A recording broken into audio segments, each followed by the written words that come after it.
Manchmal kommt es bei uns zu Hause vor, dass sich meine Frau und meine Kinder verwundert ansehen und sich fragen, was ist denn mit dem Vater los?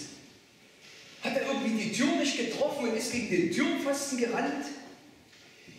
Meine Kinder sind in solchen Momenten froh, dass niemand mich so sieht, sonst würden sie sich für mich schämen. Wahrscheinlich fragt ihr euch jetzt, warum meine Familie so irritiert von mir ist. Liegt vielleicht eine Verhaltensstörung vor? In gewisser Weise ist das so. Mein Verhalten entspricht manchmal nicht meinem Alter. Der Grund ist, dass ab und zu mal das Kind im Manne bei mir zum Vorschein kommt. Diese Redewendung vom Kind im Manne kennen wahrscheinlich viele von uns aus dem Sprachgebrauch oder auch aus eigener Erfahrung. Diese Formulierung gibt es deshalb, weil bei manchen Männern in der Entwicklung etwas Eigenartiges passiert. Sie werden zwar erwachsen und älter, es bleiben aber kindliche Restbestände in ihrem Verhalten übrig. Diese bilden sich nicht zurück, sondern brechen ab und zu mal durch. Und genau das passiert bei mir gelegentlich. Dann kann ich ziemlich kindisch sein und rumalbern. Manchmal geht es meiner Familie dann auf den Keks und ich muss mir entsprechende Sprüche anhören. Glücklicherweise habe ich das aber so weit unter Kontrolle, dass es nur zu Hause auftritt. Bei euch Frauen scheint es übrigens nicht so zu sein, denn eine gleichartige Redewendung gibt es für euch nicht. Mancher denkt sich jetzt vielleicht, ist es nicht peinlich, so als Mann in den mittleren Jahren mit zunehmend grauen Haaren sich immer noch kindisch zu verhalten? Das legt man doch im Zuge des Erwachsenwerdens ab. Gerade das macht ja das Erwachsenwerden aus, das Kindliche abzulegen.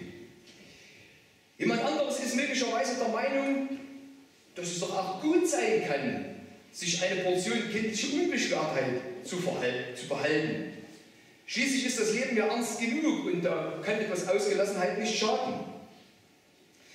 Nun geht es jetzt in der Predigt darum, wie die Kinder zu sein. Vielleicht wundert sich mancher darüber, aber diese Aufforderung steht in der Bibel, sie stammt von Jesus. Bei zwei verschiedenen Gelegenheiten redet er davon, dass wir im Glauben wie die Kinder sein sollen. Das ist das Thema für die Predigt, Glauben wie die Kinder. 5 Punkte wollen wir dazu betrachten. Erstens, wie die Kinder werden. Zweitens, wie die Kinder annehmen. Drittens, wie die Kinder vertrauen. Viertens, wie die Kinder hineinkommen. Und fünftens, wie die Kinder erben. Der erste Text steht im Matthäus-Evangelium, Kapitel 18, die Verse 1 bis 4. Zu derselben Stunde traten die Jünger zu Jesus und sprachen: Wer ist nun der Größte im Himmelreich? Jesus rief ein Kind zu sich und stellte es mitten unter sie und sprach: Wahrlich, ich sage euch, wenn ihr nicht umkehrt und werdet wie die Kinder, so werdet ihr nicht ins Himmelreich kommen. Wer nun sich selbst erniedrigt und wird wie dieses Kind, der ist der Größte im Himmelreich. Erstens, wie die Kinder werden. Die Jünger unterhalten sich miteinander darüber und fragen schließlich Jesus, wer der Größte ist. Ich weiß nicht, wie du das empfindest, aber ist das nicht ziemlich unmöglich? Also auch wenn sie das recht allgemein fragen, geht es doch in Wirklichkeit darum herauszufinden, ob nicht sie selber die Größten sind. Wenn nicht dieser persönliche Wunsch dahinter stehen würde, wäre diese Frage für sie gar nicht von Interesse. Es geht ihnen darum, selber etwas Besonderes zu sein, einen gehobenen Platz zu haben und dadurch idealerweise Vorteile zu bekommen. Vielleicht sind sie auch der Meinung, dass ihnen ein besonderer Platz zustehen müsste, weil sie doch die engsten Mitarbeiter von Jesus sind. Bevor wir die Jünger kritisieren, sollten wir uns meiner Meinung nach die Frage stellen, ob das nicht auch auf uns zutrifft. Ist dieser Wunsch, möglichst der Größte zu sein, nicht auch typisch für uns?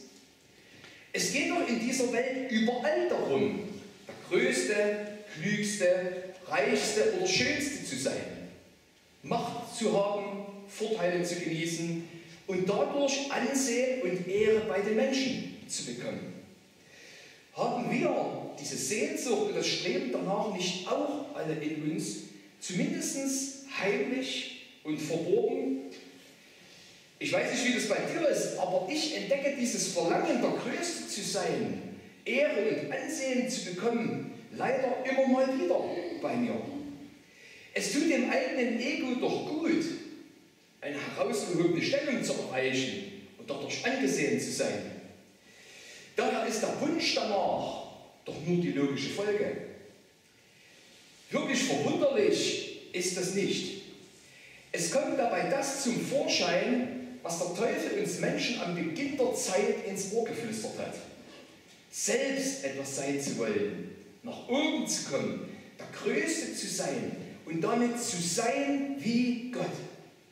Das steckt in unserer durch die Sünde verdorbenen Natur drin. Wir wollen Menschen und auch Gott gegenüber mehr sein, als wir in Wirklichkeit sind. Sich unterzuordnen und sich mit einem niedrigeren Platz zufrieden zu geben. Das ist für unseren angeborenen Stolz dagegen ein Problem. Jesus sagt nun hier sehr deutliche und wichtige Worte dazu. Er sagt, dass eine Umkehrung dieses Denkens und Strebens und dieser falschen inneren Haltung notwendig sind. Jesus fordert dazu auf, wie die Kinder zu werden. Da stellt sich die Frage, wie sind denn Kinder? Was haben sie, was Erwachsene nicht haben? Was will uns Jesus hier ans Herz legen, damit wir uns daran orientieren? Für Kinder ist es kein Problem, abhängig von ihren Eltern zu sein, weil sie vieles nicht selber können und nicht selber wissen. Es ist deshalb auch überhaupt kein Problem für sie, sich ihnen unterzuordnen. Sie haben ein selbstverständliches Urvertrauen zu den Eltern und sind überzeugt, dass diese es gut mit ihnen meinen. Sie glauben vorbehaltlos, was die Eltern sagen und stellen das nicht in Frage. Auch dann nicht, wenn sie nicht alles verstehen können. Kindern ist es auch total fremd, mit eigener Leistung zu beeindrucken und sich damit etwas verdienen zu wollen. Sie erwarten ganz selbstverständlich, das von den Eltern zu bekommen, was sie brauchen. Kinder nehmen vorbehaltlos und gerne Geschenke an, ohne sich dadurch verpflichtet zu fühlen, sich mit einem Gegengeschenk dafür revanchieren zu müssen. Kinder kommen ohne jede Scheu mit ihren Bitten und Anliegen. Das ist ihnen weder peinlich, noch reden sie irgendwie drum herum. Sie sagen es einfach so, wie es ihnen gerade in den Sinn kommt. Kleinen Kindern ist es auch vollkommen egal, ob sie der Größte, Stärkste oder Klügste sind. Das spielt für sie am Anfang keine Rolle. Ich denke, wer von euch kleine Kinder hat oder hatte, der kann das so bestätigen. Fakt ist, all diese Eigenschaften sind, wenn man sie genau betrachtet, durchweg positiv. Herbert Grönemeyer hat vor einigen Jahren das Lied geschrieben, Kinder an die Macht. Vielleicht kennt das mancher. Darin drückt er etwas Wahres aus. Wenn Kinder mit ihren Eigenschaften diese Welt regieren würden, dann wäre vieles besser, als wenn wir Erwachsene das tun und mit unseren Eigenschaften so vieles kaputt machen. Leider gehen diese so guten kindlichen Eigenschaften bei uns mit dem Erwachsenwerden verloren. Besonders passiert das in der Pubertät. Wenn Kinder groß werden, entwickeln sie gerade in dieser Zeit zunehmend einen eigenen Willen. Das Urvertrauen zu den Eltern und der Gehorsam nehmen ab. Vieles wird in Frage gestellt, auch die guten Absichten der Eltern. Die elterlichen Ansichten werden größtenteils abgelehnt und ein bewusst gegenteiliges Verhalten an mancher Stelle an den Tag gelegt. Die Ich-Bezogenheit nimmt zu, das eigene Denken und der eigene Verstand bekommen einen zunehmend hohen Stellenwert. Das Kindliche wird bewusst abgelegt. Man will erwachsen sein und auch so wahrgenommen und angenommen werden. Außerdem spielt es zunehmend eine Rolle, der Größte zu sein. Bei den Jungs geht es darum, der Stärkste und Coolste zu sein. Die Mädchen definieren sich darüber, wer die Schönste und die mit der besten Figur ist. Ohne Zweifel ist die Pubertät nötig und wichtig, dass Kinder selbstständig werden und lernen, eine eigene Meinung zu haben und diese zu vertreten. Diese Zeit der Rebellion gegen die Eltern ist aber vorübergehend. Sie geht vorbei. Danach kehrt ein vertrauensvolles Verhältnis zu den Eltern ganz oft zurück. Das Problem von uns Erwachsenen ist, dass wir uns Gott gegenüber oft wie pubertierende Jugendliche verhalten. Wir haben Zweifel an seinem Wort. Wir misstrauen dem, was er uns sagt. Wir wollen unseren eigenen Willen durchsetzen, anstatt auf seinen zu hören. Wir wollen selbst bestimmen und uns nicht unterordnen. Wir wollen lieber selber etwas leisten, anstatt uns von ihm beschenken zu lassen. Wir halten unseren Verstand für das Nonplusultra. Damals, im Garten Eden, ganz am Anfang, da hat der Emanzipationsprozess von uns Menschen von Gott begonnen. Wir wollen mündig und unabhängig sein. Und das setzt sich bis heute fort. Leider geht dieses Verhalten nicht automatisch vorbei wie die Pubertät. Im Gegenteil, die sündhafte Natur kommt in dieser Hinsicht immer mehr zum Vorschein, je älter wir werden. Deshalb sagt Jesus den Jüngern und uns, was zu tun ist. Wir sollen umkehren von diesem falschen Denken und der Ich-Bezogenheit, von unserem Hochmut, von unserer Wichtigtuerei, von unserem Streben, der Größte sein zu wollen. Jesus präzisiert das noch und sagt uns, seid demütig und erniedrigt euch vor Gott. Umkehren heißt ja die Gegenrichtung einschlagen. Erniedrigen ist das komplette Gegenteil von der Größte zu sein. Zum Erniedrigen braucht es eine demütige Einstellung. Und Demut ist das Gegenteil von Hochmut. Jesus sagt, ordnet euch Gott unter wie Kinder ihren Eltern und akzeptiert, dass er über euch steht. Denkt nicht größer und höher von euch, als es der Realität entspricht. Nehmt für euch nicht in Anspruch, mehr zu sein, als ihr in Wirklichkeit seid. Verhaltet euch Gott gegenüber so, wie es sich für Geschöpfe gegenüber ihrem Schöpfer gehört. Verhaltet euch ihm gegenüber nicht wie selbstgefällige Erwachsene, sondern wie abhängige Kinder. Setzt nicht auf eigene Stärke, sondern vertraut ihm. Wenn Jesus uns das sagt, dann tut er das nicht von oben herab, so schulmeistermäßig. Vielmehr hat er uns bei seinem Kommen auf diese Erde selber vorgemacht, was er uns hier ans Herz legt. Er hat sich selbst erniedrigt und sich Gott, dem Vater, in absolutem Gehorsam untergeordnet. Das lesen wir im Philipperbrief. Er erniedrigte sich selbst und gehorchte Gott bis zum Tod, bis zum Verbrechertod am Kreuz. Es ist wichtig für uns, dass wir von unserem emanzipierten Erwachsensein umkehren, uns Gott gegenüber erniedrigen und ihm gegenüber wie Kinder sind. Natürlich ist die Frage, was das praktisch bedeutet. Es bedeutet, Gott gegenüber die Verhaltensweisen zu haben, die wir an Kindern sehen und die wir im Zuge des Erwachsenwerdens verloren haben. In einer zweiten Begebenheit macht Jesus das deutlich. Ich lese es aus Lukas 18. Sie brachten auch kleine Kinder zu ihm, damit er sie anrühren sollte. Die Jünger aber fuhren sie an. Als es Jesus sah, wurde er unwillig, rief sie zu sich und sprach zu ihnen: Lasset die Kinder zu mir kommen und wehret ihnen nicht, denn solchen gehört das Reich Gottes. Wahrlich, ich sage euch, wer das Reich Gottes nicht annimmt wie ein Kind, der wird nicht hineinkommen. Zweitens, wie die Kinder annehmen. Hast du schon mal ein Kind erlebt, welches ein Geschenk abgelehnt hat? Vielleicht deshalb, weil es kein Gegengeschenk für dich hatte? Ich nicht. Kinder haben überhaupt kein Problem damit, Geschenke anzunehmen. Mit Freude und oft und meist auch mit Dankbarkeit lassen sie sich gerne beschenken. Ist es nicht eigenartig und auch schade, dass uns Erwachsenen das verloren geht? Wir sind ja manchmal eher peinlich berührt, wenn uns jemand unverdienterweise etwas schenkt und wir selber nichts haben, um uns zu revanchieren. Wir tun uns schwer, etwas anzunehmen, ohne eine Gegenleistung zu erbringen. Ist es nicht eigentlich etwas Wunderbares, etwas geschenkt zu bekommen und dadurch zu sehen, dass es jemand gut mit uns meint, uns lieb hat? Warum tun wir uns dann so schwer damit?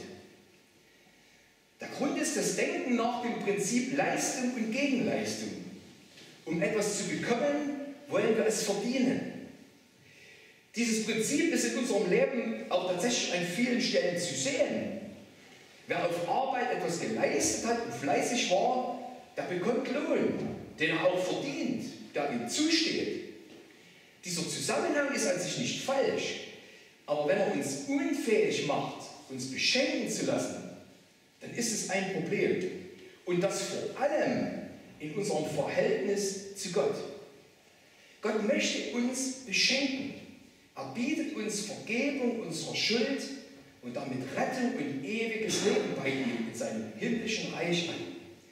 Er tut das absolut von sich aus Gnade und Barmherzigkeit, weil wir ihm am Herzen lieben und er uns liebt. Er erwartet überhaupt keine Gegenleistung von uns. Und wir haben auch gar keine Möglichkeit dazu. Wir haben nichts, was wir Gott geben könnten. Ist unser Denken, erst etwas leisten zu müssen, um etwas zu bekommen, nicht ein großes Hindernis zwischen uns und Jesus? Denken wir nicht oft, dass wir uns erst bessern, Gottes Gebote halten und gute Taten vollbringen müssen, bevor er uns annehmen und uns vergeben kann? Ich denke, dass viele Menschen das Angebot der Rettung von Jesus deshalb noch nicht angenommen haben, weil sie der Meinung sind, noch nicht gut genug dafür zu sein. Jesus sagt hier ganz deutlich, dass das falsch ist. Die Vergebung und damit das Reich Gottes wird aus Gnade geschenkt und empfangen, nicht verdient. Gerade Gnade sagt ja aus, dass es unverdient ist, dass keine Gegenleistung in die Waagschale gelegt werden muss. Weil uns Erwachsenen das so schwer fällt, sagt uns Jesus, nehmt euch ein Beispiel an den Kindern. Legt diesen Leistungsgedanken ab. Nehmt so freimütig wie Kinder das Geschenk an, was ich euch anbiete. Lasst euch erwartungsvoll und mit Freude und Dankbarkeit von mir beschenken. Nehmt das in schlichtem Glauben und in dem Bewusstsein an, dafür nichts leisten zu müssen und auch gar nichts leisten zu können. Wenn mir ein Geschenk angeboten und hingehalten wird, dann muss ich mich entscheiden, ob ich zugreife und es aus der Hand des Schenkenden aufnehme und dann für mich annehme. Und der das Geschenk anbietet, der wird es dem anderen nicht aufzwingen und hinterher schmeißen. Das tut auch Gott nicht. Er bietet uns ewiges Leben in seinem Reich an. Und es ist an jedem von uns zu entscheiden, ob wir dieses Geschenk wie ein Kind aus seiner Hand annehmen. Eine zweite Verhaltensweise sollen wir von den Kindern lernen. Drittens, wie die Kinder vertrauen. Kinder haben überhaupt keinen Zweifel, dass sie ihren Eltern vertrauen können. Ohne zu zögern springen sie vom Klettergerüst, wenn unten der Vati mit ausgebreiteten Armen steht. Sie sind absolut sicher, er wird mich auffangen. Auch den Worten der Eltern glauben und vertrauen sie. Selbst wenn Kinder noch nicht alles verstehen können, was die Eltern sagen, haben sie keinen Zweifel, dass es stimmt. Ihr Urvertrauen sagt ihnen, dass die Eltern nur das Beste für sie wollen und dass es deshalb nicht zu ihrem Schaden sein kann. Wie anders sind da leider wir Erwachsenen. Oft vertrauen wir Gottes Wort nicht in dieser Weise. Wenn wir etwas in seinem Wort nicht verstehen, weil es unser Verstand nicht fassen kann, dann stellen wir die Glaubwürdigkeit, Richtigkeit oder die Gültigkeit für uns in Frage. Seit der Zeit der Aufklärung ist der menschliche Verstand zum absoluten Kriterium gemacht worden.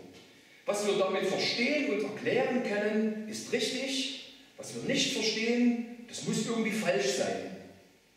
Folglich wird das, was wir in Gottes Wort nicht verstehen, als falsch, fehlerhaft und nicht verbindlich betrachtet. Wie sehr wird dadurch deutlich, dass das lebenswichtige Urvertrauen zu Gott, unserem Vater, abhanden gekommen ist. Auch hier legt uns Jesus ans Herz, von den Kindern zu lernen. So wie Kinder nicht gleich alles verstehen, was die Eltern sagen, und erst das Verständnis durch häufiges Hören wachsen muss, so verstehen auch wir nicht gleich alles, was Gott uns in seinem Wort sagt. Manches erscheint erstmal rätselhaft. Aber je mehr und je öfter wir darin lesen, umso mehr verstehen wir. Das geht Schritt für Schritt. Wenn wir das, was wir verstanden haben, dann auch anwenden, dann erschließt sich das Nächste. Ein gutes Beispiel dafür ist eine Taschenlampe. Wenn man mit der im Dunkeln geht und so vor sich leuchtet, damit man den Weg sieht. Sie erleuchtet ja immer nur ein kleines Stück des Weges. Wenn ich aber dieses Stück Weg gehe, dann geht der Schein weiter voraus und erleuchtet das nächste Stück Weg. Und so geht das immer weiter. Da kann ich weit laufen, obwohl ich am Anfang den ganzen Weg nicht sehe.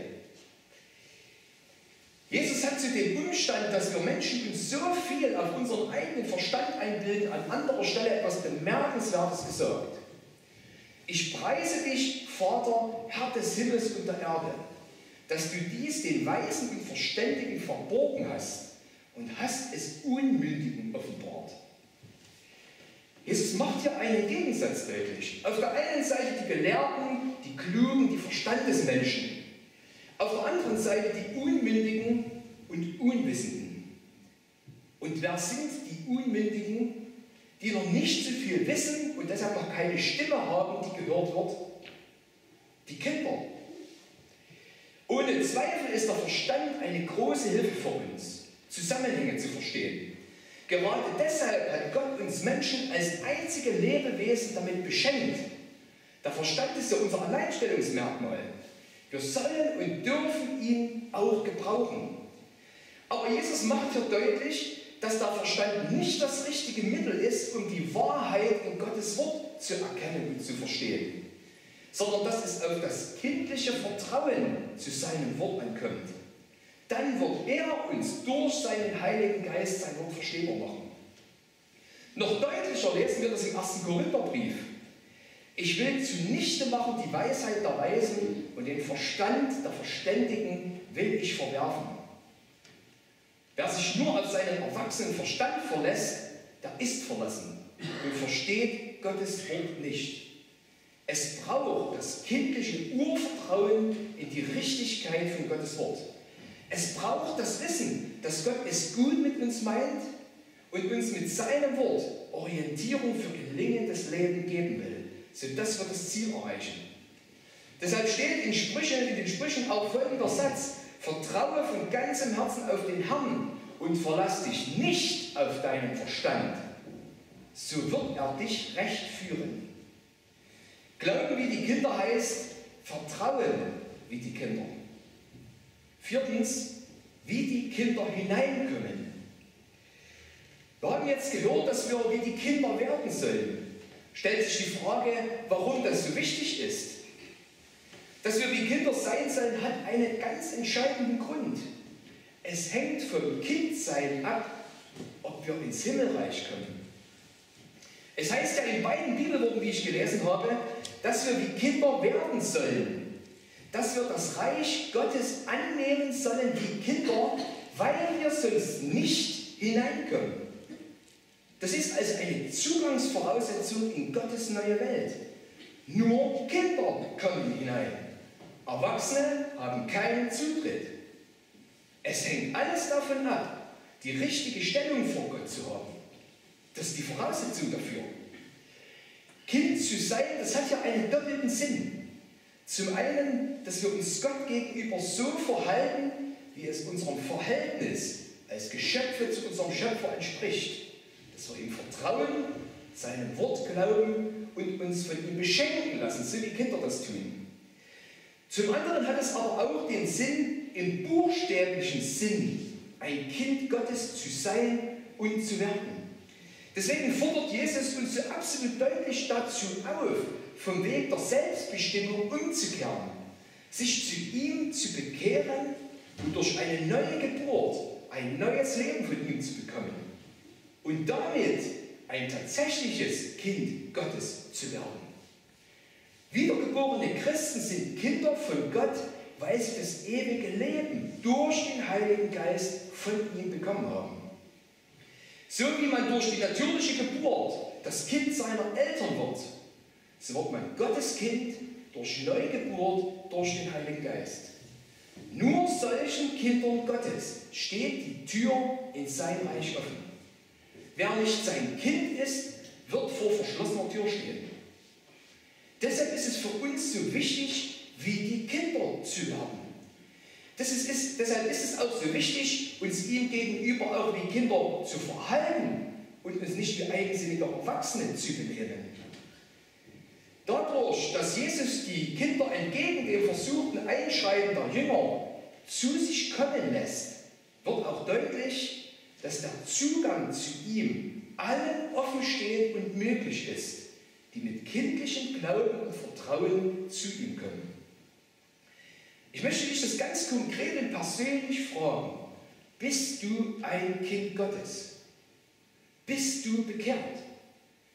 Hast du die Sicherheit und Gewissheit, dass es für dich mit dem Tod nicht zu Ende ist, sondern dass du Zugang zu Gottes neuer Welt hast? Wenn nicht, dann leistet dir nicht länger diese Ungewissheit. Du kannst heute Gewissheit darüber bekommen, wenn du dich zu Jesus bekehrst. Ich lade dich herzlich ein, diesen Schritt nach dem Gottesdienst zu gehen. Du kannst gerne zu mir kommen, wenn du möchtest, dass ich dir dabei helfe, ein Kind Gottes zu werden.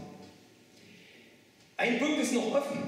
In Gottes Reich hineinzukommen, hat eine unfassbar herrliche Folge. Solchen, also den Kindern, gehört das Reich Gottes. 5. Wie die Kinder erben. Bei dem Wort gehört, da geht es um einen Besitzanspruch. Wem etwas gehört, da ist der Besitzer. Kann das richtig sein, was hier gesagt wird, dass Christen das Reich Gottes gehört? Die natürlichen Erben von Eltern sind ihre Kinder. Diese haben einen Anspruch darauf, den Besitz ihrer Eltern zu bekommen. Und so ist es auch hier. Wenn wir Kinder Gottes sind, dann sind wir seine Erben. Im Römerbrief hat Paulus dazu geschrieben: Wenn wir aber Kinder sind, dann sind wir auch Erben. Erben Gottes und Miterben mit Christus. Ist es nicht schier unglaublich und unfassbar, wenn wir uns vor Gott beugen und erniedrigen und dadurch Kinder Gottes werden? Dann werden wir Mitbesitzer des Himmels. Dann gehört uns zusammen mit Jesus Gottes neue Welt. Was für eine Erhöhung vom sterblichen und verlorenen Menschen zum ewig lebenden Mitbesitzer des Himmels. Mehr Erhöhung geht nicht. Wir sehen ja, dass das Wort, wer sich selbst erniedrigt, der wird erhöht werden, absolut stimmt. Die Folge von freiwilliger Erniedrigung wird Erhöhung sein.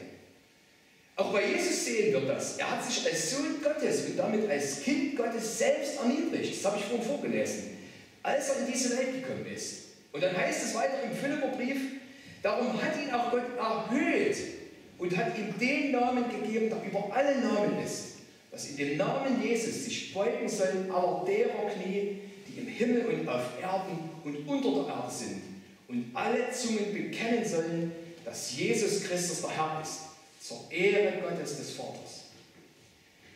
Die Jünger hatten Jesus gefragt, wer der Größte ist.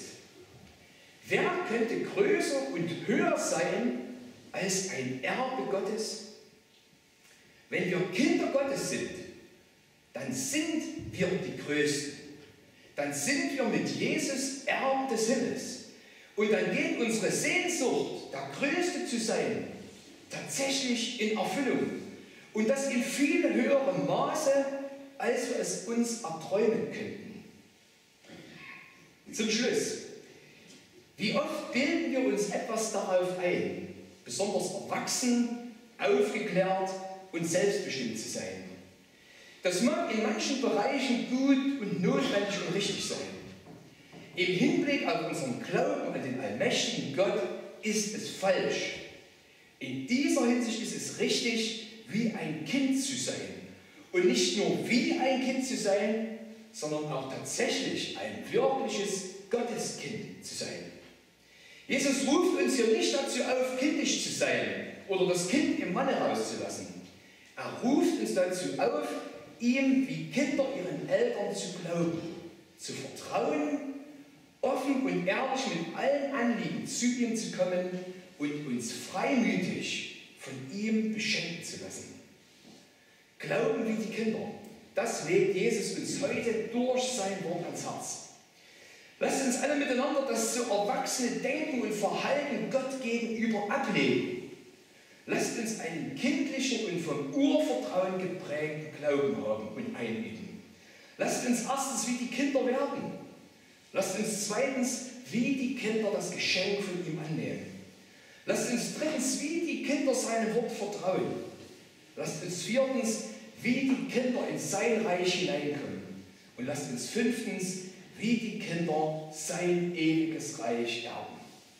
Dann haben wir die wunderbare Perspektive, Eintritt in Gottes neue Welt, Miterben von Gottes neuer Welt. Amen.